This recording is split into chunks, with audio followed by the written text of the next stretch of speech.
Hey everyone, and welcome to Pixels, a podcast for the discerning gamer.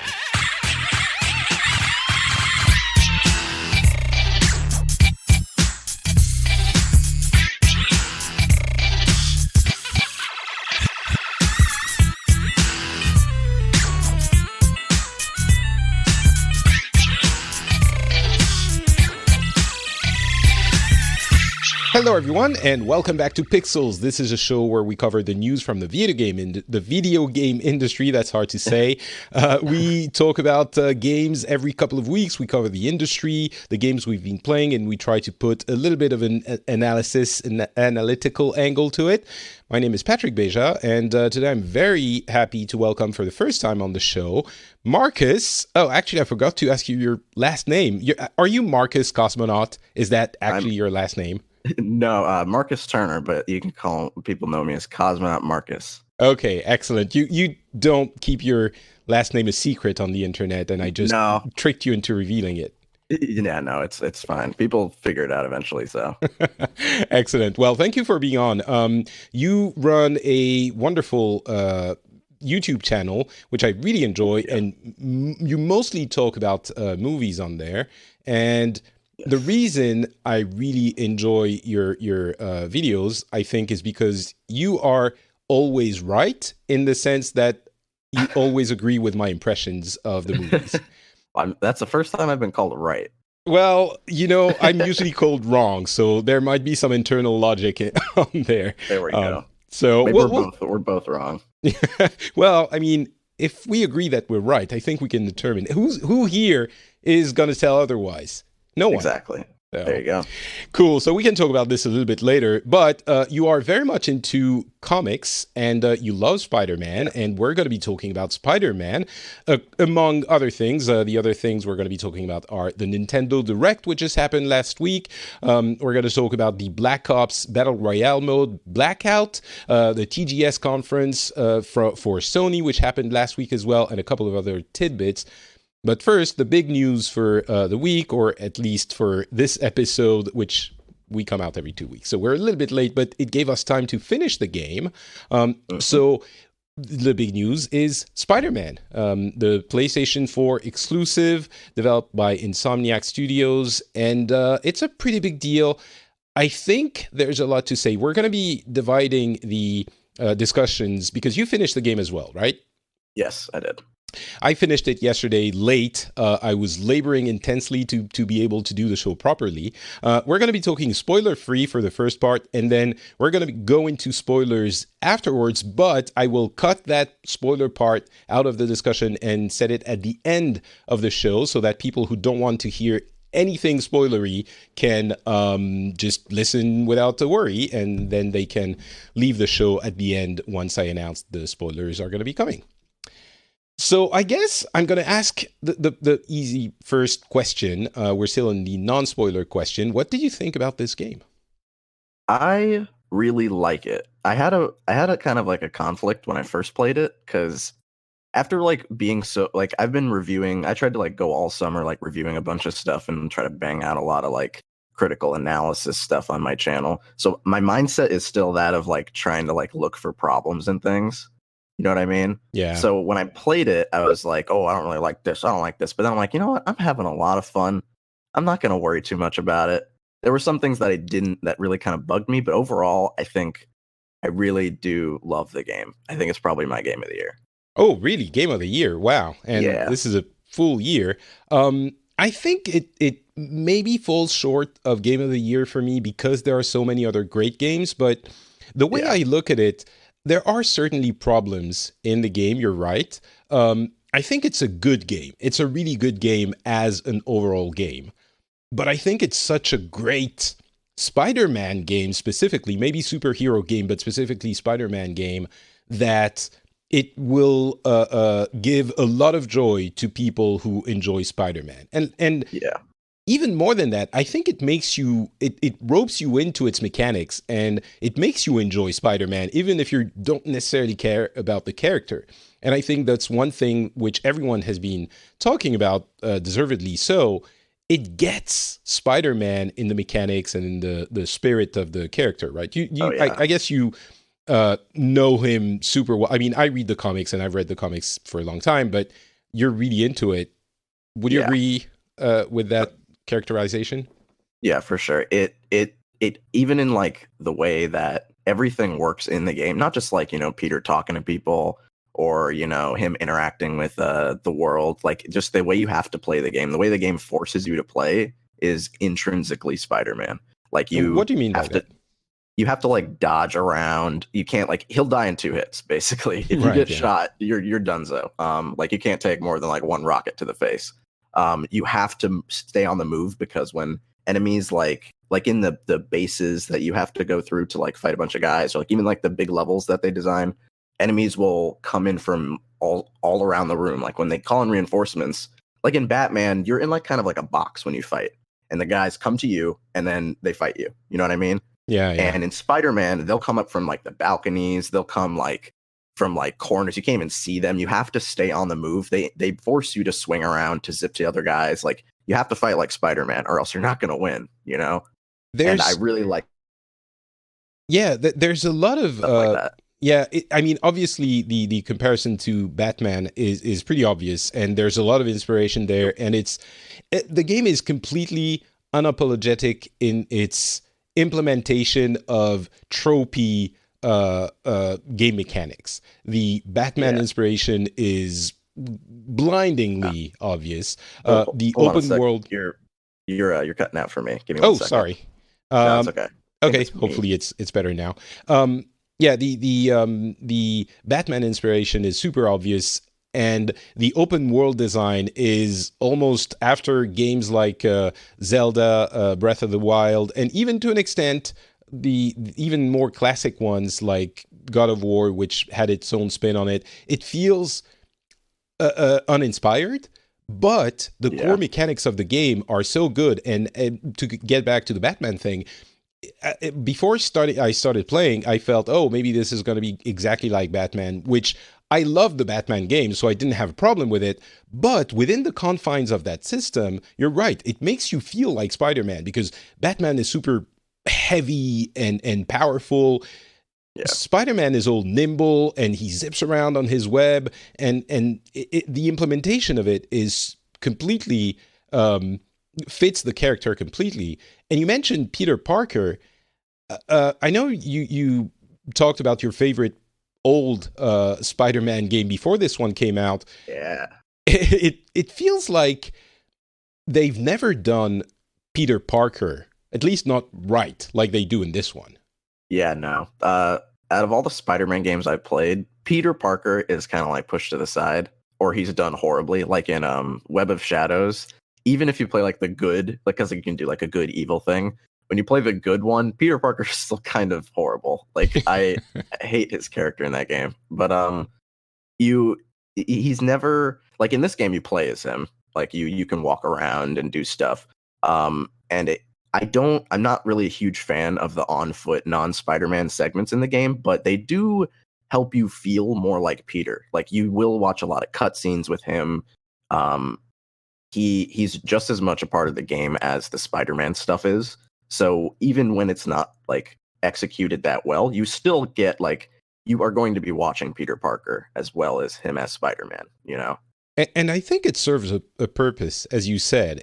Because imagine, however boring you think those passages are when you're playing them, imagine the game without them, and all of a sudden it is a very different game. You don't have the same weight, the same involvement, and I guess that's a good moment to talk about the characters beyond Spider-Man. And we didn't even mention the web slinging, zipping across New York. I think everyone talked about how good it feels, so we don't need to spend too much time on it. But essentially, it's awesome. It's really great. Good. But the characters, Insomniac has taken, I think it's the first time, I can't remember where I heard this. I never have an original idea in any show ever. I just recycle things I've heard on other shows and I've read other places. But someone said this is the first time there's enough background about Spider-Man and enough general knowledge about superheroes and Spider-Man specifically that they didn't need to go through the origin story and Uncle Ben dying and all that crap, which we all know and would Yeah. have been just eye-rolly, really. But Yeah. beyond that, they had a license to give their own interpretation of all of the characters. And I love what they did with Aunt May. I love what they did with, maybe I'm not going to say what characters, but there are a couple of other characters that are really, maybe we'll talk about that in the spoiler section. But the way they approach all of, even Peter, they have weird plasticky faces that somehow feel real. Alive, Yeah. I wonder if it's because they captured the actual actors' faces. I didn't research this. Maybe I should have. It reminded me of Infamous Second Son. I didn't play that game, but I would watch streams or stuff, and the facial expressions in that game are like perfect. They're really good. And it kind of reminded me of that, where like they have a lot of subtlety in their expressions. Like there's some cutscenes where like between MJ and Peter where like in the past they've dated or whatever, but you can see that relationship in their faces. And I'm like, that's what you would say for a movie. The game's like, it's not like, picture perfect. Like they're still video game characters, but you can see a lot in like their expressions, and you kind of really get immersed in the story and the world because of that. Yeah, I completely agree. There's something about the expressions that is. So I'm looking up Osborn, Osborn's actor, Norman Osborn's actor, and he doesn't quite look like the character in game. A little bit, maybe there's some inspiration. But you're right. The facial animation, even though it's not the highest, polygon count on the character you've ever seen, probably because they need, to save some of those polygons for the city of New York. But still, the faces convey emotions in a way that is, and the actors are really good. Oh yeah, the voice acting is amazing. Yeah, really great.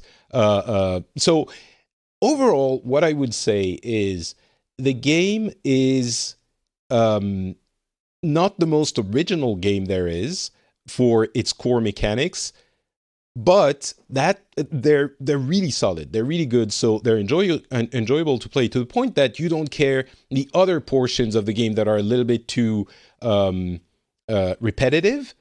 Because for example, there are some elements of some missions that you have to do, the research missions, for example, or some of them that feel a little bit like you don't necessarily want to do that. But since you're using the core mechanics of swinging or of combat, you still enjoy it when you're doing it. So it's a weird, and the other part of it, I think, is because of the way it is structured and it's welcoming of any kind of player.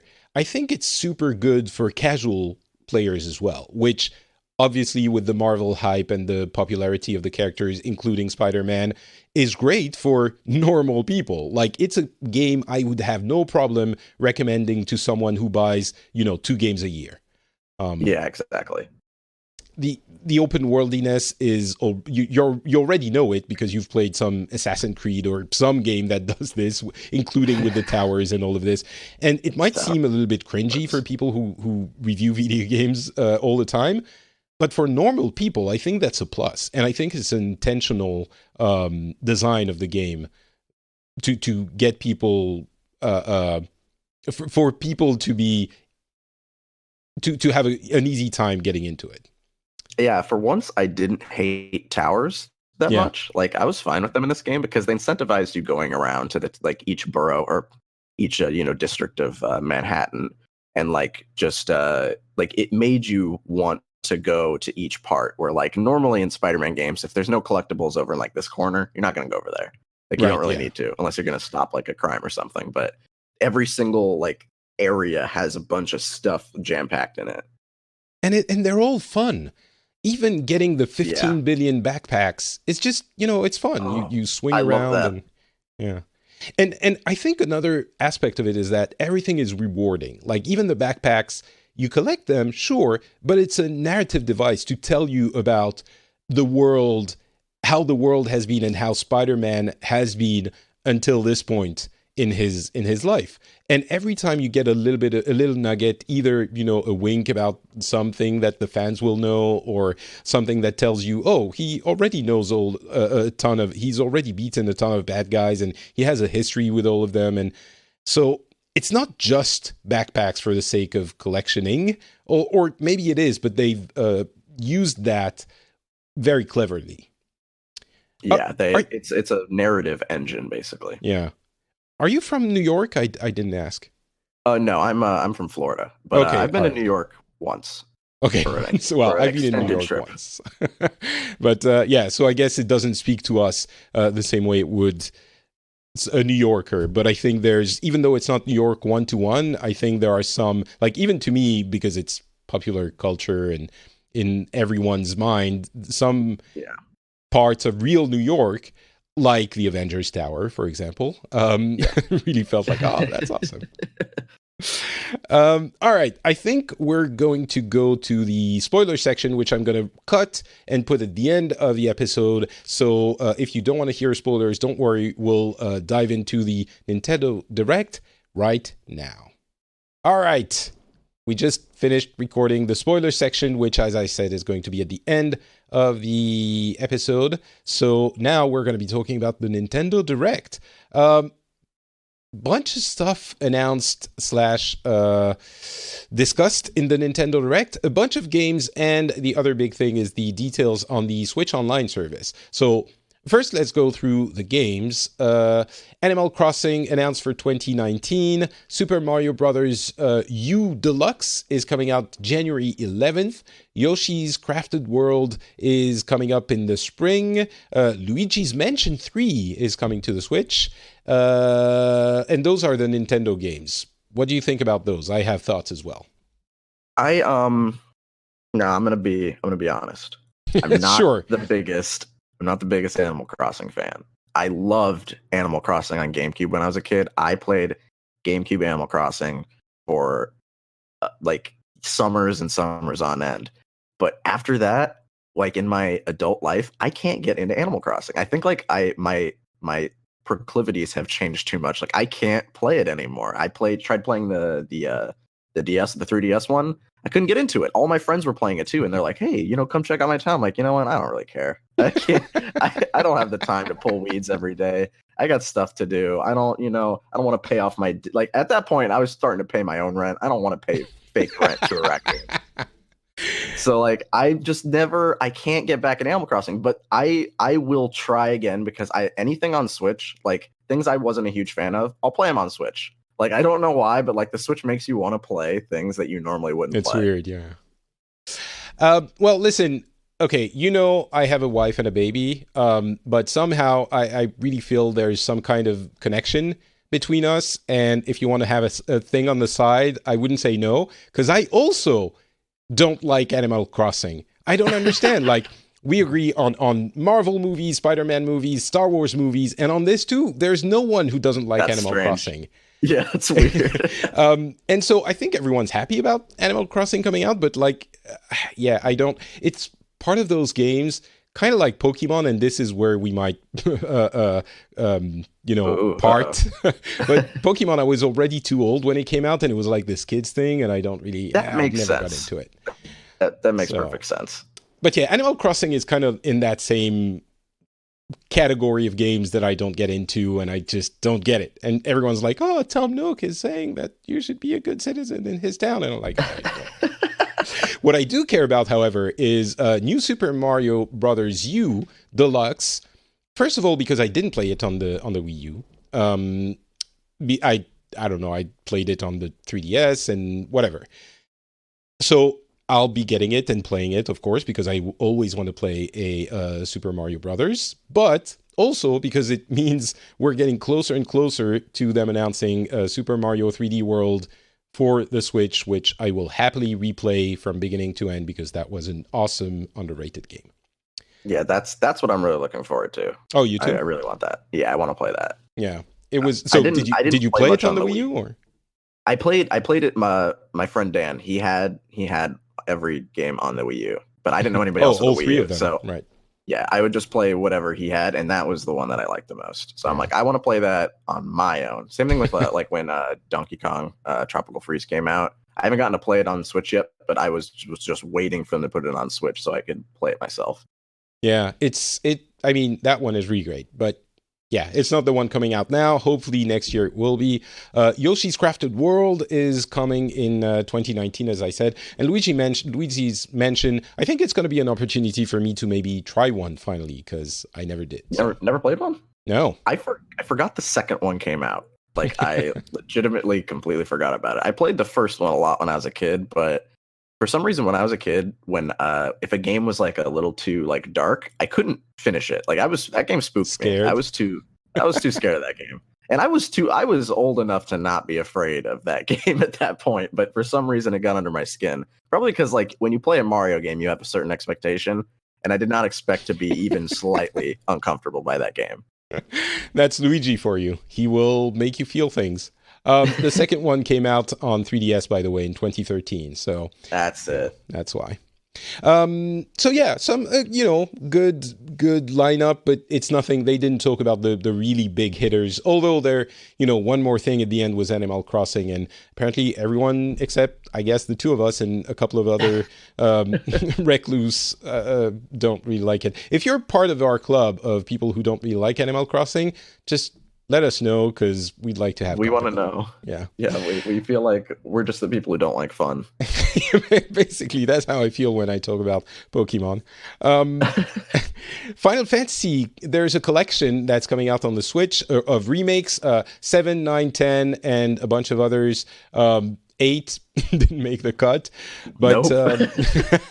Unsurprisingly. But yeah, sure. Why not?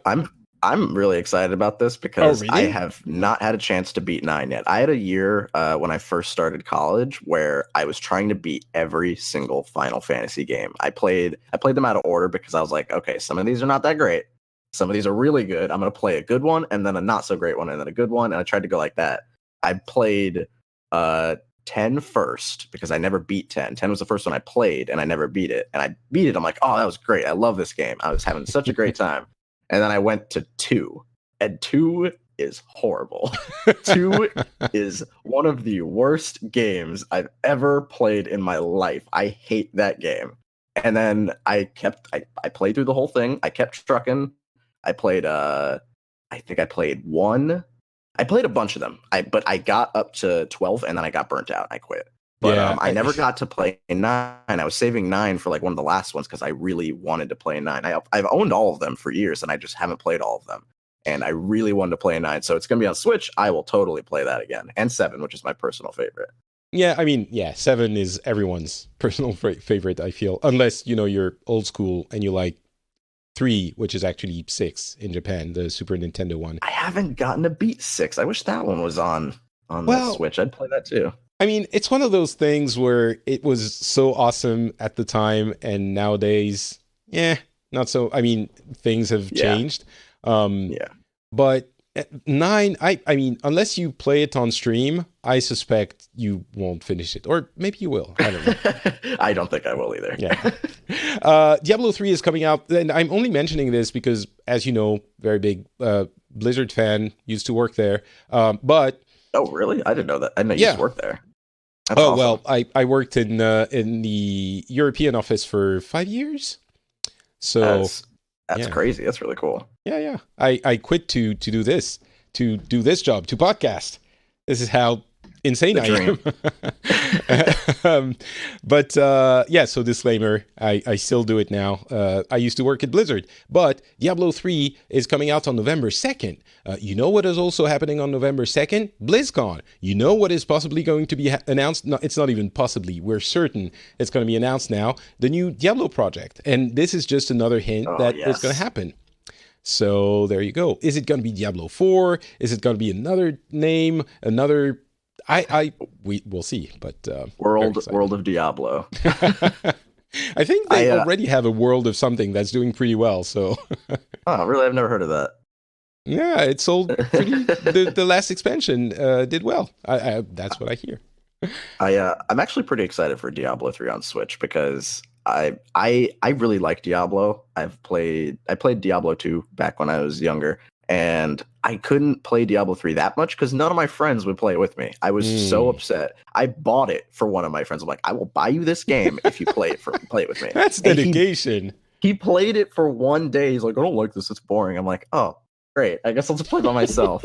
But now it's going to be on Switch, and those same friends are like, oh, Diablo, I'll play it. And I'm like, oh, of course you will, because it's on Switch. Fine, you can dress up as Ganondorf, and now you'll play it.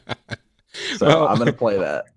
That's, I think it's an awesome, like, if you still are in a I don't know, in geographical location or time in your life where you have friends who come over, or you go hang out places, the Switch is perfect for this. Yeah. As I mentioned a few times, I'm not going to play it because I've played it so much I'm done. And there are other things to play. And there's a Diablo skin in Overwatch, which also coincides with BlizzCon, which means, Diablo Project. The other big thing about...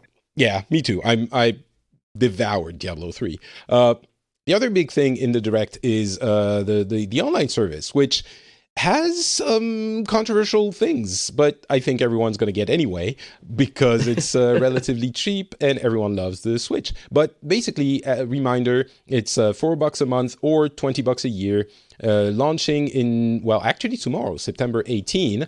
There's a 7-day trial, but the few things to note about it.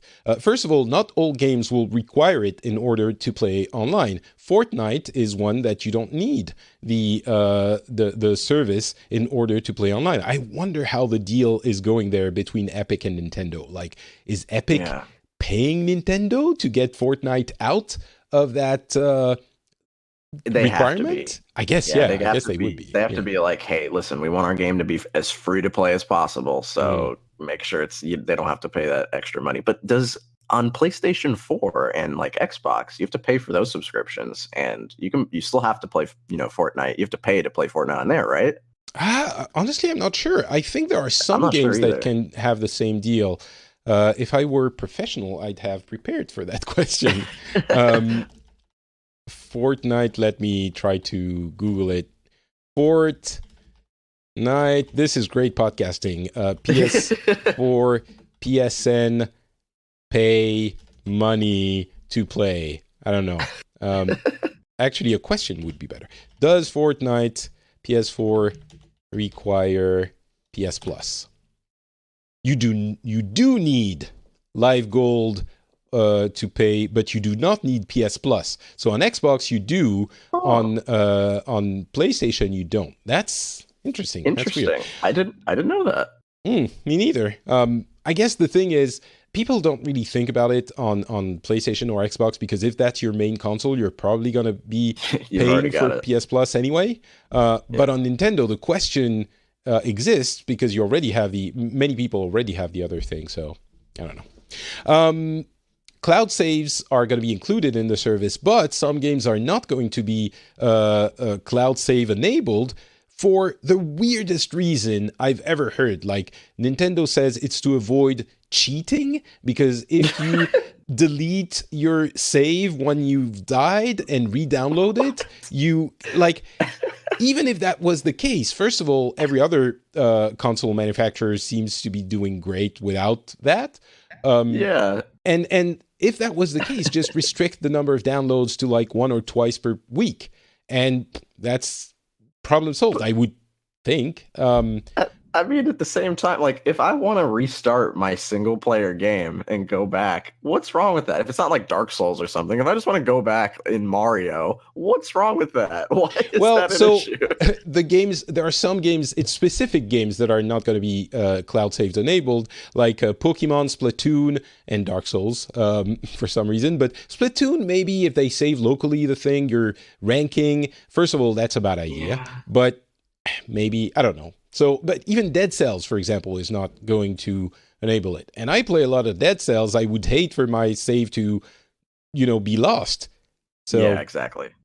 I haven't gotten to play that yet. I really do want to play Dead Cells. Oh, it is so good. It is so. Yeah, Oh, by the way, I repeat this at the end of the show. The previous episode 91, is a very long interview with Dead Cells devs, and I never do interviews, but in this case, I thought it would be pretty cool. They're French, and they didn't. To my knowledge, they didn't really have a lot of interviews in English. So if you enjoy Dead Cells, just go check that episode out. It's Pixels episode 91, and I'll say it again at the end.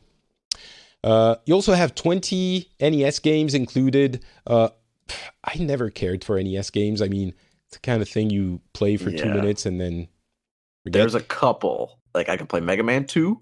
I can play Final... no, I can play Mega Man 2. That's Mega Man 2, and it's not included. So, well, there's Super Mario Brothers and 3 and Legend of Zelda, but it's more like... Once they get Super Nintendo games in there, I'll be interested. At this point, then it's over. Yeah. Then I'm in there. I mean, let's be honest. They have 20 million units. If they have a third of the people subscribe to this for $20 a year, that's 6 million times 20. That's a lot of money. So you know, it's still gonna be money they get they wouldn't have gotten otherwise, and I guess that's what they expect. And when, I mentioned it before, you get a game that requires it, you're going to set it up and never unsubscribe ever in your life. You're maybe not going to do it now, but yeah, exactly. It's like you can seriously just forget about it. Like sometimes, like back when I wasn't, making videos on the internet, making you mean a famous money. YouTuber? Yeah, exactly. But no, when I was like, working a job and a half, when PlayStation hit, I was like, ooh, I forgot about that. And I was like, maybe I shouldn't subscribe to PlayStation Plus for like a little while. But no, it's $20 for a year. I've lost $20 at multiple and not points cared in my about life. it. Yeah, like I'm not gonna care. I'm gonna keep this on until I die, basically. Yeah, but I've been walking in the street and $20 fell out of my pocket. I didn't even stop to pick it up. That's how cheap it is. All right, so there you go. This is a Nintendo online service. I really think they give you enough that they could not give you anything and you would still kind of subscribe, but they do to kind of justify it and to make you not riot about it while you're subscribing. So whatever, $20. It's fair that it doesn't do everything every other similar service does. It does more than I expected. So, sure, I'm okay with it. I guess the 20 NES games, once they start putting, as I said, Super NES, I'll subscribe happily. Now I'll just subscribe. I'll be like, I guess I can play Balloon Fight. All right, more news. Shadow the Tomb Raider is out. Not a lot to say about this. It's supposedly a good Tomb Raider, not super inventive. A little bit samey, but if you like Tomb Raider, you're probably going to like it. I fear it's going to suffer from the competition, as I think every Tomb Raider game did. But yeah, every Tomb Raider game comes out at the worst time with games that everybody's been waiting for months or a year, and then Tomb Raider's also out. And you're like, why would I play Tomb Raider when Spider-Man is here? I've heard it's really good. Like I've heard a lot of people who are like, it's actually pretty good. I'm like, oh, that's great. I'm probably not going to play it, but I'm glad it's good for the people who are going to play it. Exactly. That's pretty much my I almost bought it at some point because it was already kind of on sale somewhere, and I thought I'm not going to play this. Like I have so many games. Like if I want to play it, it will be in like 4 months. And even then, there are other games that are coming out. So it will be in 4 months, and it will be a third of the price. So I haven't even played Uncharted 4 yet, and I'm not going to play Tomb Raider before that. So yeah, fair enough. The other big thing is the Black Ops 4 Battle Royale mode, the Blackout mode, which is available in beta. It's been all weekend, I think. And I got a chance to try it. Did you? I didn't get to try it. I watched a little bit of it, though. From everything I've heard, and actually what I felt, it feels like a polished, arcadey PUBG. That's what I'm excited for. I'm really upset I didn't get to try it because, like, you know, when you watch the PUBG trailers and like there's boats like jumping over trains and like just like all this crazy stuff, but then you play PUBG and none of that happens. Yeah. That's not how the game is. You're gonna be walking around for an hour and then you're gonna get shot by a guy who's been sitting in the same spot. That's how the experience is. But I watched the trailer for Blackout. I'm like, okay, for some reason I believe the insanity in this one. Like, I believe that like it's gonna be a lot more, you know, action packed and exciting. And I'm like one of the only people who I'm fine if every game has a battle royale mode. It doesn't hurt me. They're usually just extra, you know, it's like basically what Horde mode used to be back during like Xbox 360 and stuff like that. Every game had Horde mode. This game, like every game having battle royale, that's fine. It doesn't hurt anybody by being there, and sometimes it'll be fun. So I'm perfectly okay with it. Yeah, I agree. The comparison I usually do is comparing to any other genre or fighting games. You know, Street Fighter came out, or Street Fighter 2 came out, and everyone had their fighting game somehow. And some of them were really interesting and had good stuff and different approaches. And this is exactly the same thing. And what you're saying is, I think you're spot on. It feels like PUBG does in its trailers. And it kind of does feel like that. It's much more action concentrated, very arcadey. You get right into it. The few times I played PUBG, it was what you described. Just walk around aimlessly for 30 minutes. And obviously the strength of Fortnite is that it's much more action-y from the get-go, but then you have a little bit of the goofy mechanics and a lot of stuff that is not necessarily everyone's cup of tea. And I remember when I did another special, I don't do a lot of specials, but just happens to have been another one relevant here, with a class of third graders, I think, or fifth graders. What is 13? It's fifth grade? Yeah. That sounds right. Something like that. And they told me, of course, they were all playing Fortnite, but they were like, you know what? We're waiting to see what happens with Call of Duty because that might steal Fortnite's fire. I don't think it's going to happen because Fortnite is, I mean, Epic is handling Fortnite. I say that every episode, but I think it's warranted. They are handling it so well. The new high stakes mode is incredible. They're so creative with that game. They keep adding stuff. I play it. I'll play Fortnite maybe once every 2 months, and then when I go in, I'm like, this is a whole new game. Like I didn't even know about the Thanos event. I walk in, there's Thanos is flying around. I'm like, what is happening? Like I was just playing this like 2 months ago, and now Thanos is killing everybody. I'm so confused, and like as someone like I would normally not even want to turn it on again. Like when I'm done with the game, I'm done with the game. I'll play something else. There's so many games out nowadays, and I can afford to buy whatever I want. I'm not a kid like who, you know, you have one game and that's what you play. But if I'm going to go back to a game, I really appreciate when it has like so much support from the developers.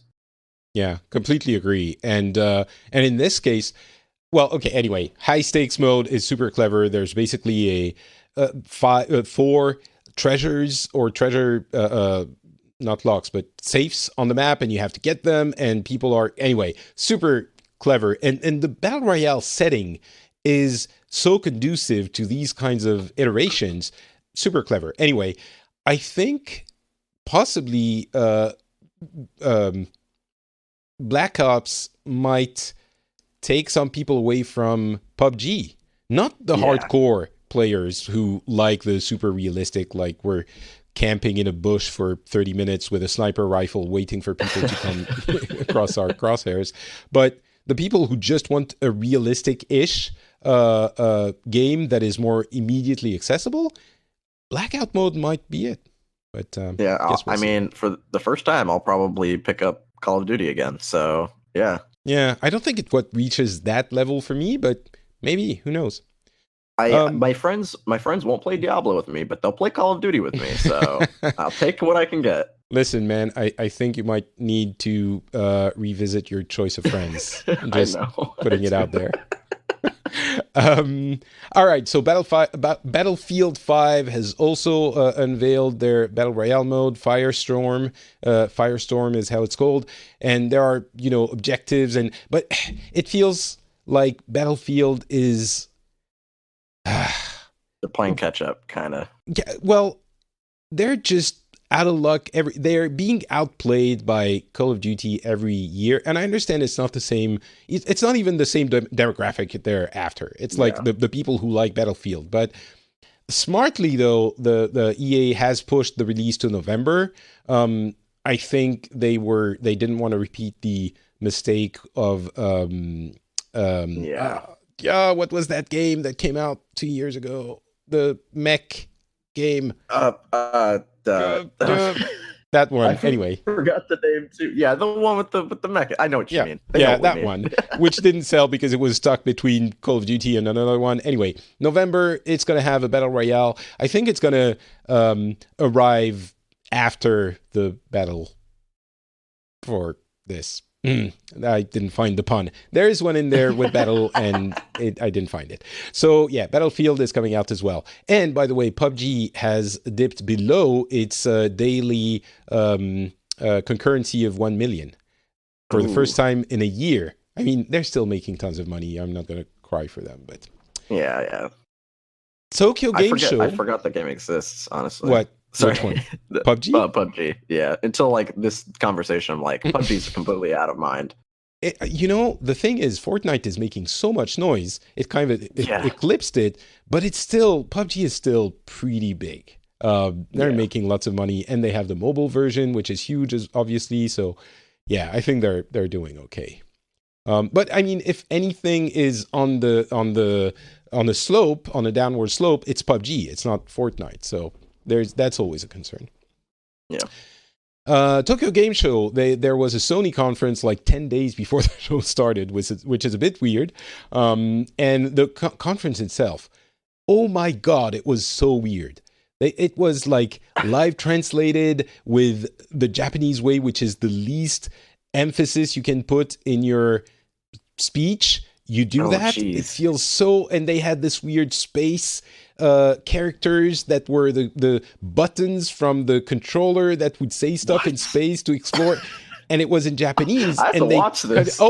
I think you're gonna get you could do a video from this alone. How weird it is. It is super weird. Like the Sony conference. Anyway, I always comment on these things because I think presentation is important.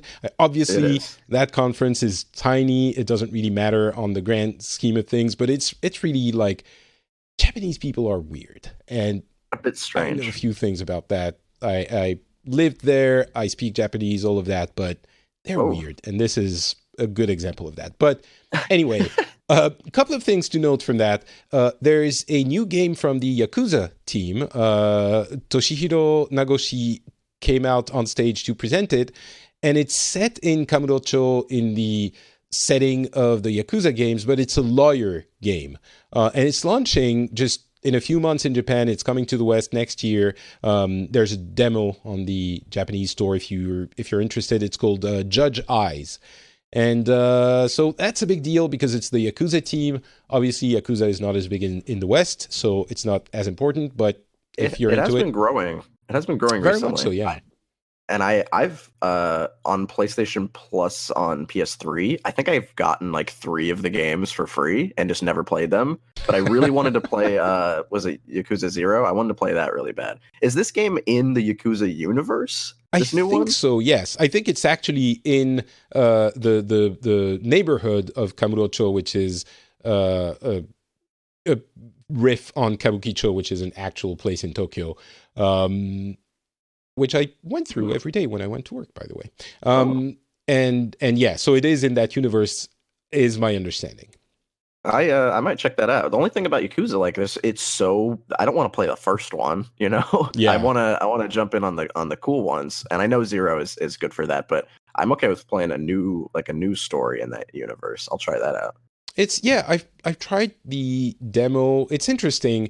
It's definitely Japanese, and it's definitely AA masquerading as AAA. So there are some things that you feel, but you know, it's fine. That's not why you come to the game. And the Japanness of it sort of carries it for Western audiences as well. And it's super well acted, super well. There are some parts of it that are top notch, and some parts that are not, third to top notch, which make them stand out so much. But yeah.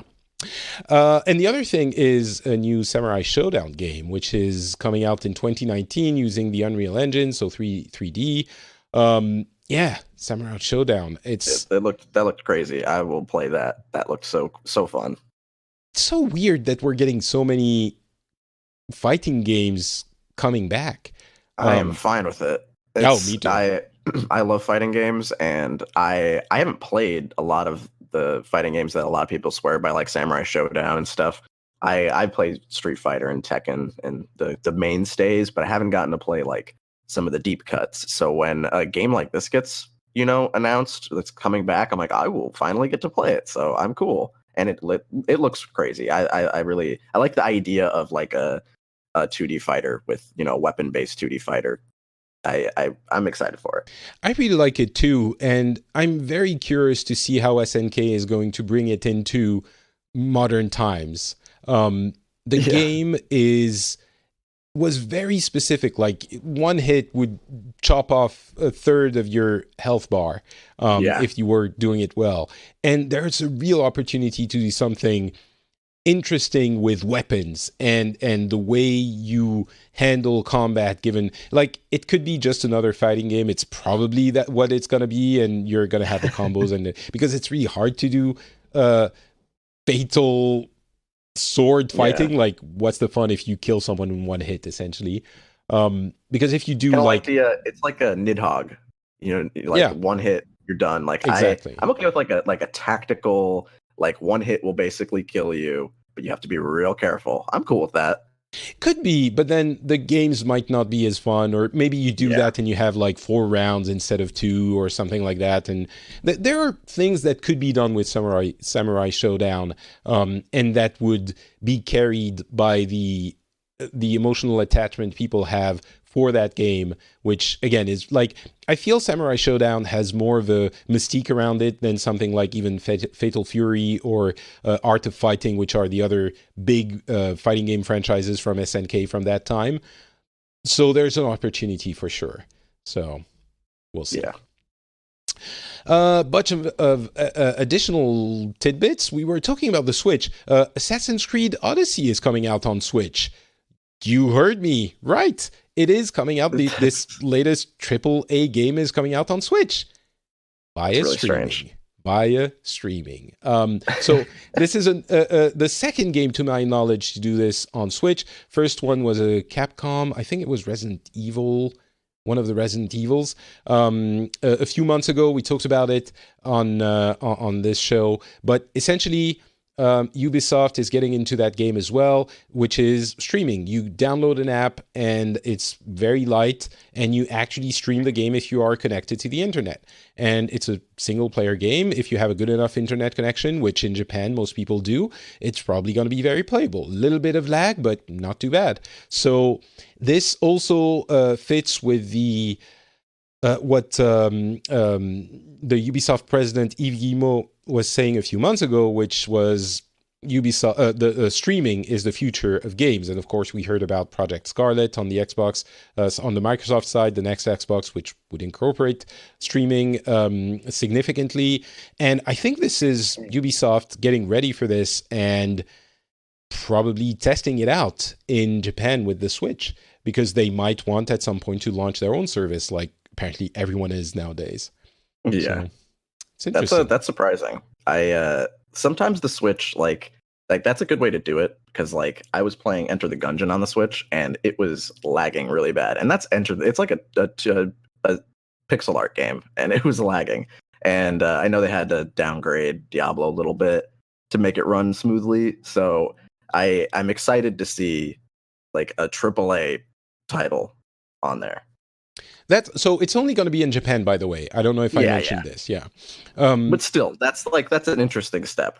Yeah, and it might be a first step. Imagine that in the future, in the world of the future, you could have AAA games come out on the Switch as well, and on really any platform, on your freaking TV, if it's enabled. So This is a really interesting step, and it's one more step towards. And obviously, it's not going to work for every game, but for a game like this, single player, and for AAA that couldn't be ported on the Switch, it fits. And by the way, Assassin's Creed is skipping 2019, which I think is great. It's awesome. A good idea. Yeah. Very good idea.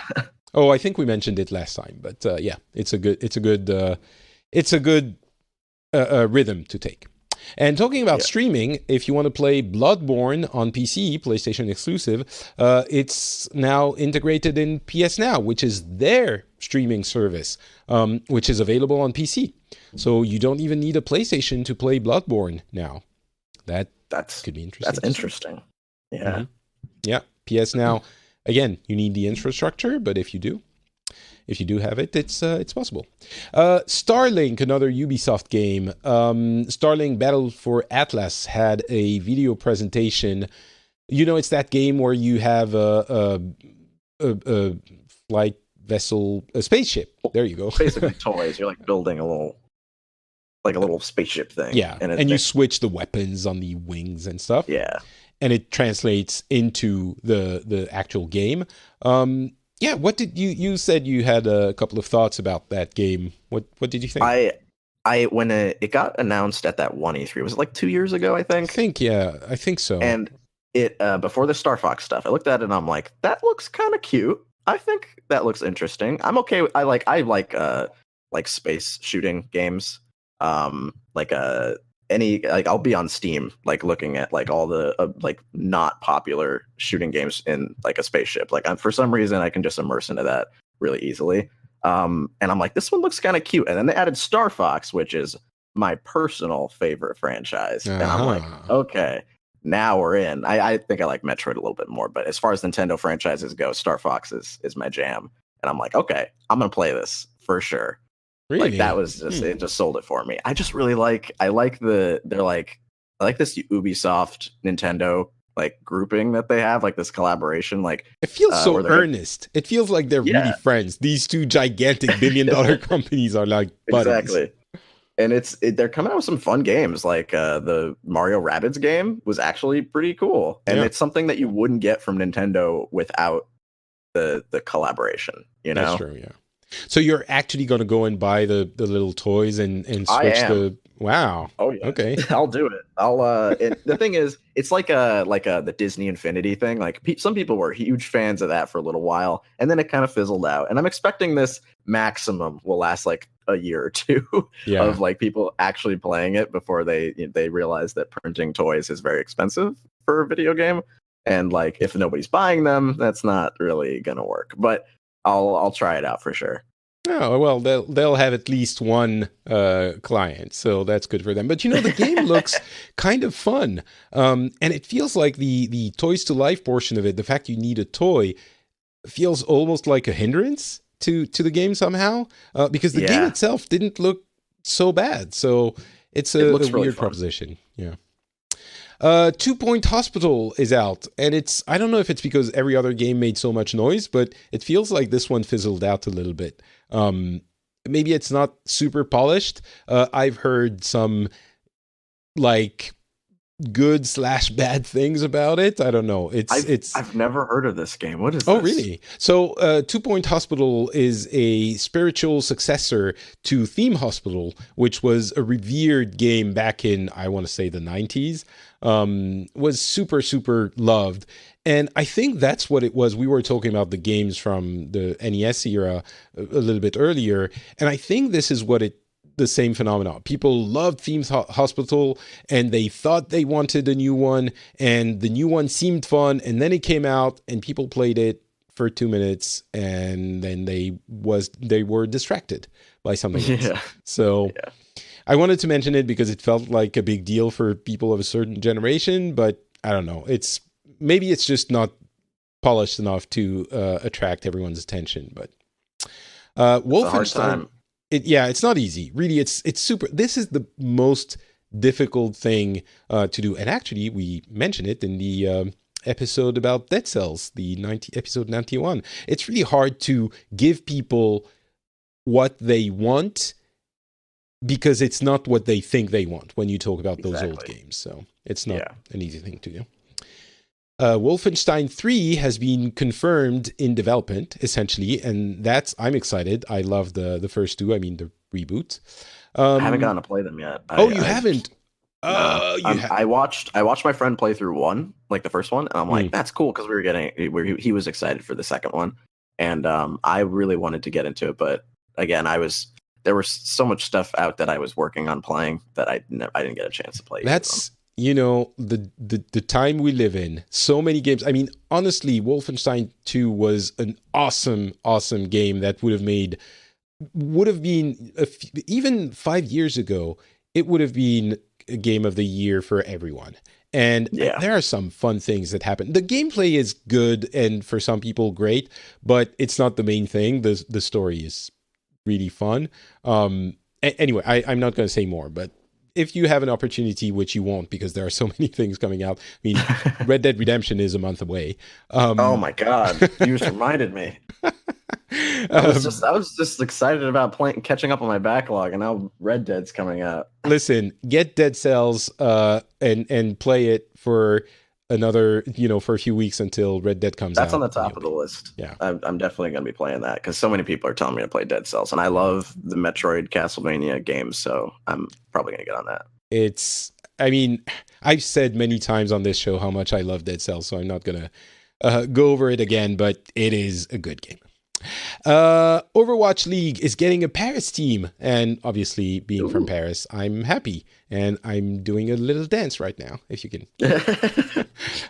So yeah, Overwatch League finally getting a Paris team. I'm going to be cheering for a Paris team, whatever it is, and at least it's a French company that got the license. So I was afraid it was going to be like some Chinese company or something, but it's a French company. That's a good thing. And finally, we've been talking about loot boxes and the Belgian decision to make them illegal in Belgium.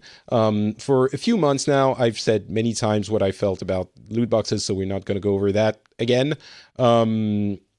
But EA is not removing loot boxes from FIFA in Belgium, unlike, I think, who was it? It was Blizzard and another company. I think it was Valve. Can't remember. A couple of companies have complied with the ruling.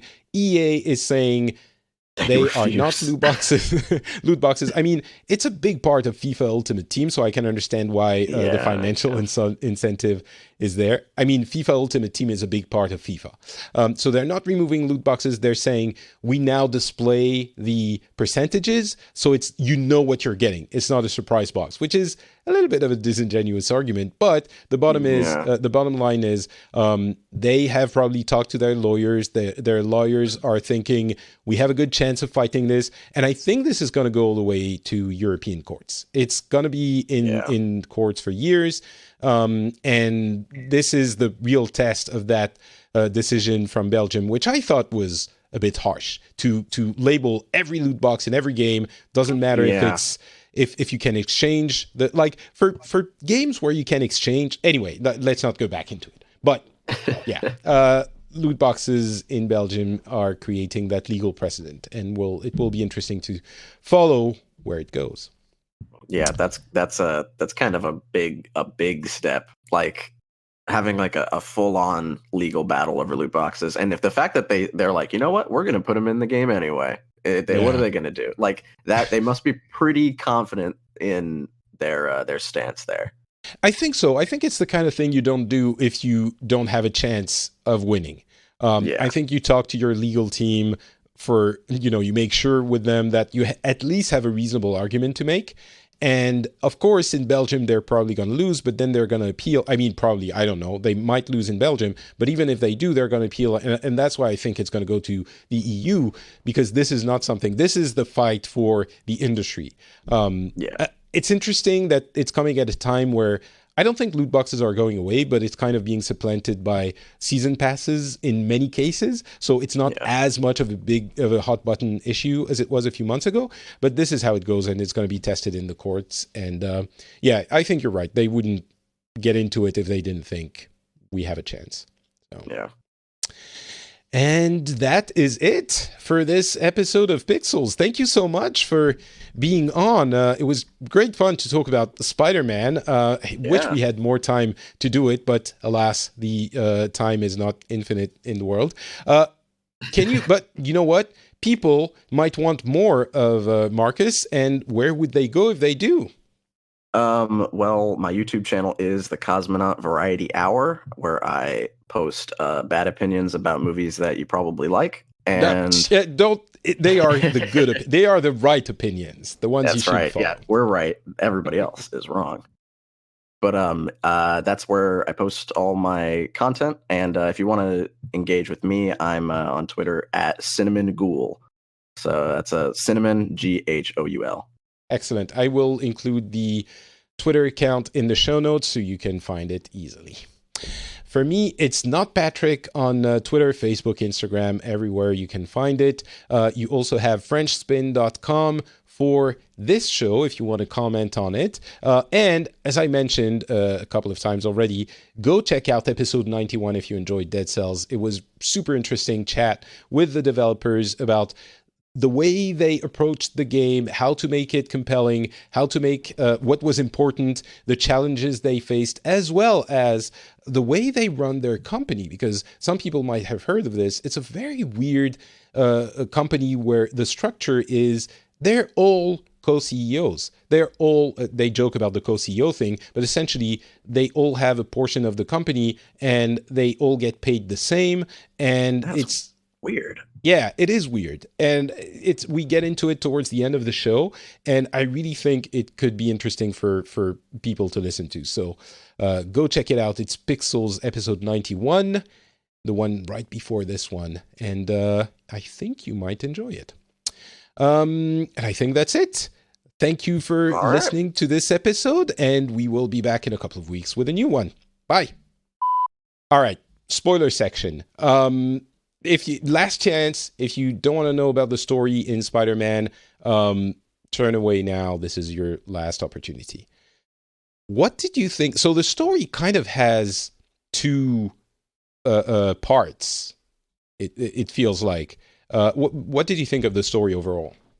I didn't want to beat the campaign as quickly as I did, but about like halfway through, I was like, I really want to know what's going on. I really want to know what's happening. Like, I couldn't tell. Like, I could kind of see that they were teasing out Doc Ock and they were teasing out stuff about Norman and things like that. I'm like, I want to see who's running the show, because like Otto Octavius is kind of he's kind of bumbling and he's kind of like awkward, and he doesn't really come across as the villain until later in the game. So, and then Norman has like these, he's basically the main antagonist in the game because everybody hates him. Even the villains, like they're trying to stop Norman, and Peter doesn't particularly agree with him either.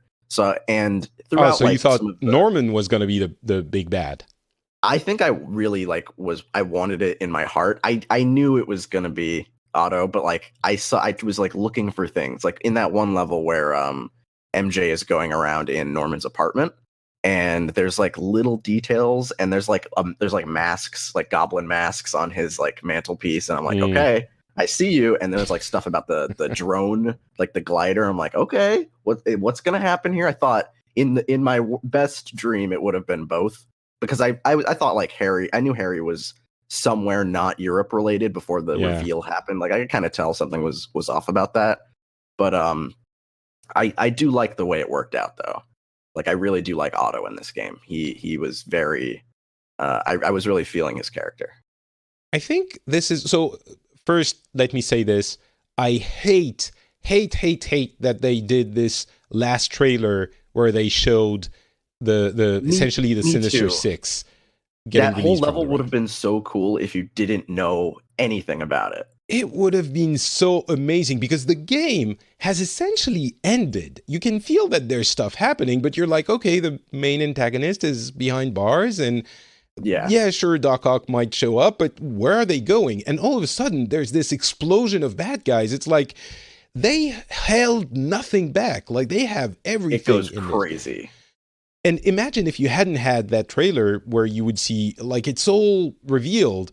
I was like, especially as someone who doesn't watch trailers for movies or anything, I felt hurt and betrayed by Yeah, what I they was did. really mad after Yeah, the fact when I was playing that level. I'm like, because like when you go to send, like, you stop Martin Lee, you send him to the raft, and when they're like, okay, Martin Lee's going to jail, in my head I'm like, oh, so now we're gonna have the E3 trailer. Like, I already exactly. knew it was coming, and I'm like, I wish I didn't know that, because I didn't know it was gonna come like at the end of the game. Like, I was trying to forget about it, and then it happens, and you're like, I saw all of this already, Yeah. every single thing, beat for beat, except for the very end.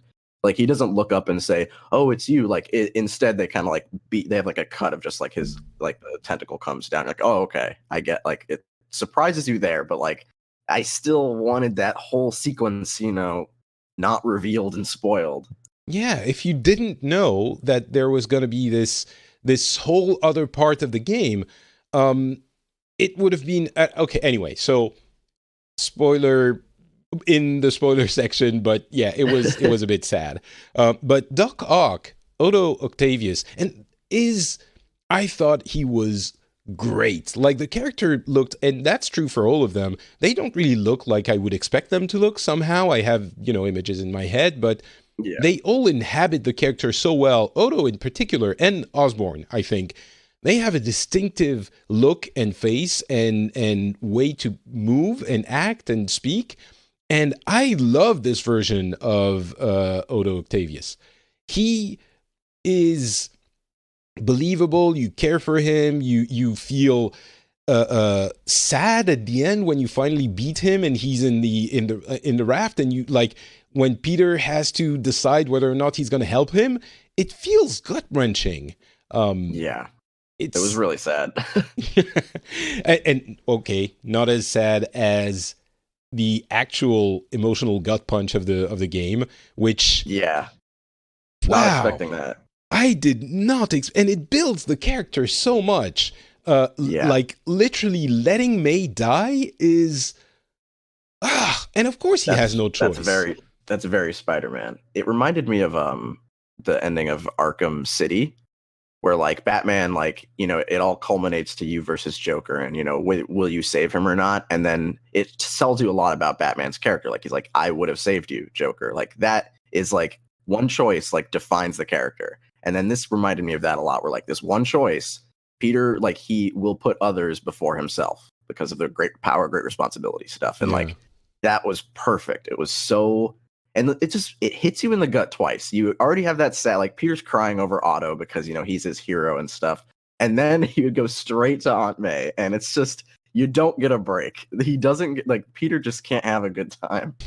And that also is very Peter Parker and Spider-Man. Like the way you think, oh well, he's a superhero. Why doesn't he have a decent, apartment? And why isn't he a little bit? Why can't he pay his rent? And all Yeah, of this, like the first couple of days that you spend in the city, you're spending all your time saving people. That takes time. He doesn't have yeah, the luxury of having a job that brings in money. It's not like the people he saves from criminals give him money to yeah.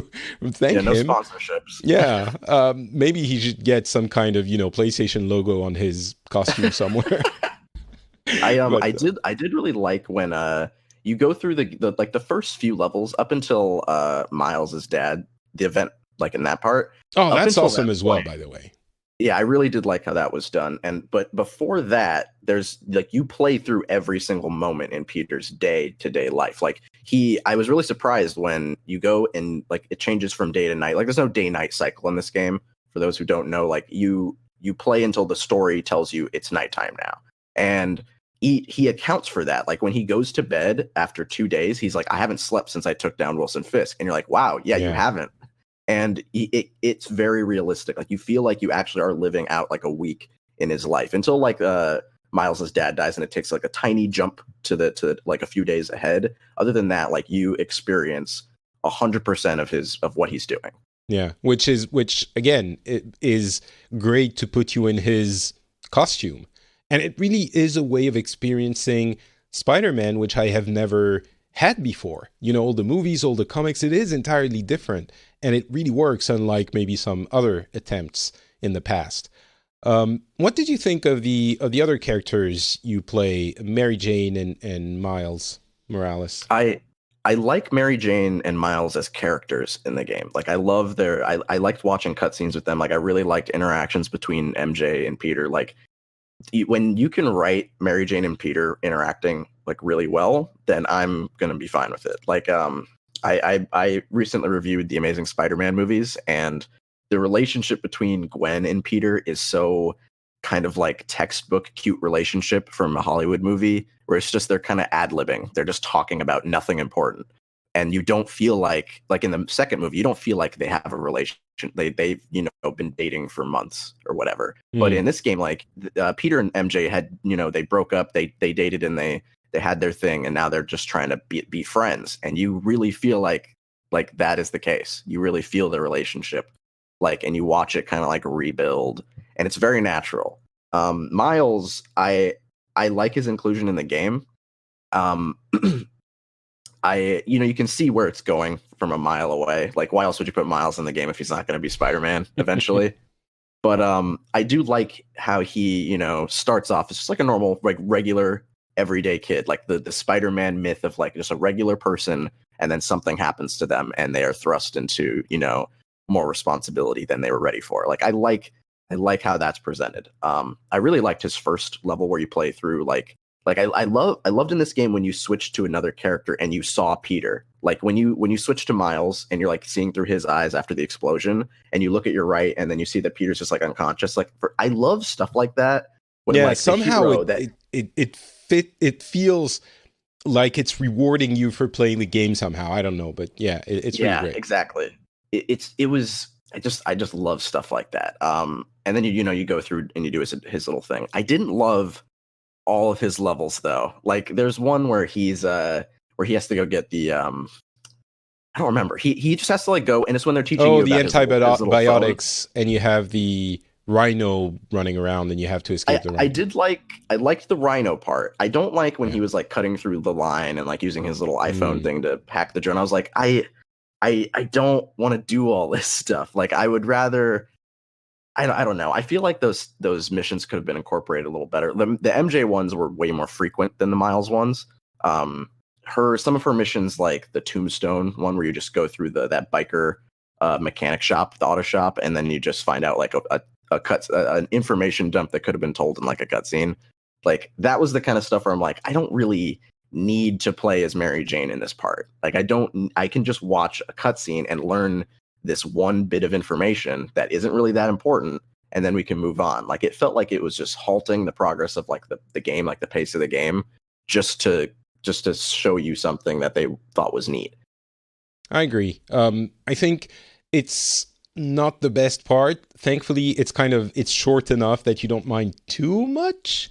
There are maybe 5 missions with Mary Jane and 3 with Miles, and they're not too long. And some of them are okay. Like the first one with Miles, as you said, is one of the emotional portions. Which, by the way, we didn't mention this, but the game is super happy until the first explosion that kills Miles' dad. And at that point, I was like, "Oh my god!" It got super dark. Yeah, it's I was actually when his dad comes in that first mission where you're at the docks or and you're going through looking for Fisk's stuff. I was under the impression, I had 2 thoughts. I'm like, this is Miles' dad, and he's gonna die at the end of this level. And I'm really glad they didn't kill him then. Like when he crashes to save Peter, he crashes into the demon who's trying to kill Peter. I was like, okay, he died. But no, he was completely fine. I'm like, you know what? I'm fine with that. Let me get to know this guy, because obviously he's going to die eventually. Let me get to know him and build a relationship with him more. And that was also how I felt about Dr. Octopus. I criticized I reviewed the Spider-Man 1 and 2 and 3, but we're not going to talk about that. And one of my critiques of Dr. Octopus is that his performance is really good, but you don't get enough time hanging out with him as normal Otto Octavius before the robot AI makes him evil. And I usually don't like the concept in a story of, oh, I'm a good person, but this machine is making me evil now. I usually really detest that. But in this game, you watch Otto lose his cool. He starts off as this confident, really smart guy, and if people keep, getting at him, things keep going wrong. He loses his money. He doesn't really have Peter around that much. He starts to like get really upset. And then it kind of influences him more than the AI turning him evil. I was fine with that at that point. Like that was kind of like the AI just kind of pushed him over the edge just a little bit because he was already getting to that point. And that's what I really like is the buildup of the characters. It feels like the game really takes advantage. It is super smart. It takes advantage of being a game. It feels like it's even more patient than a TV show would be. It knows that it already has a bad guy, and it can use that, the mop up of the bad guy that you already put in prison and the other one that you're, looking for, to build up the other things that it needs to build up in order for the payoff in the end to be satisfying. I wonder a little bit if this isn't like two stories mashed into one because they thought the one would be a little bit inconsequential or frustrating. It's possible. Maybe Marvel said just put more bad guys in this. I don't know. I have no idea. But in the end, it holds together, and it does pay off. And talking about what might come next, I'm super excited about a sequel, and to see where they would take this. And I want to be with those characters again, like even Miles and MJ and all of them. I want to see where the sign, the proof of a strong writing. I feel like I know Harry as a character in this game, even though he doesn't never show seen up him at all. Yeah. and this is hard to do, but because they talk about him and because the recordings and and his father and the way his father reacts to him, and it all feels very tangible. So I want to see the next game. I wonder what they're going to do. Like are they going to get some of the Sinister Six to escape again? Or I guess they have no shortage of bad guys. But there's a lot of bad guys they could pick. Yeah. But yeah, so overall, I really like this game. As I said, personal preference, there are other games that I think are going to be my favorite of the year, but it's a really great game. Hard to not recommend. Like, it's even easier to recommend than all of my other choices for Game of the Year. This is a universally good game. So, for sure. All right, I guess that's it for the spoilers section. Anything else you want to add to spoilers before we here jump back to the Nintendo Direct? But the listeners have already heard, so this is the end of the episode for them. I think I'm good. I think I covered everything I want to talk about.